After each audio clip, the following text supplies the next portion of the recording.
सरनाईक यांच्याकडून मीरा भाईंदर महापालिकेमध्ये विकास कामांचा आढावा घेण्यात आला। तर या बैठकीदरम्यान विविध प्रलंबित प्रकल्पांचा आढावा घेतला। सरनाईकांचे अनधिकृत पाणी उपसावर कारवाईचे आदेश देखील या बैठकीमध्ये पाहायला मिळाले।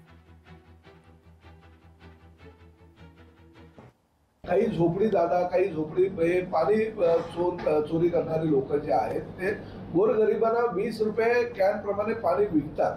तर त्यांच्यावर अधिक कारवाई करायला पाहिजे आणि त्यांच्यावर कारवाई करत असताना ते बोरवेल तुम्ही सील करू नका। त्या बोरवेल मध्ये हँडपंप लावा आणि गोरगरिबांना मोफत पाणी द्या। आणि ते हँडपंप लावण्याच्या सूचना सुद्धा केलेल्या आहेत, त्यामुळे ते हँडपंप सुद्धा पुढल्या आठवड्यात लागले जातील।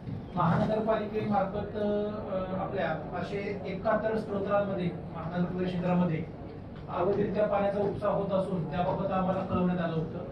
या सर्व 71 लोकांना आपण सुरुवातीला नोटीस इश्यू केली आणि त्यांच्याकडून त्यांचं म्हणणं मागवलं होतं की तुमच्याकडे काय बाबा तुम्ही संबंधित प्राधिकरणाकडून जर काही परवानगी वगैरे घेतलेली आहे का। तर अशा ज्या लोकांनी आपल्याला अद्यापर्यंत उत्तर दिलेलं नाहीये अशा 9 प्रकरणामध्ये आपण दंडनीय कारवाई केलेली आहे, 10,000 रुपये दंडाची। लोकशाही मराठी ऐका, पहा, जागरूक रहा।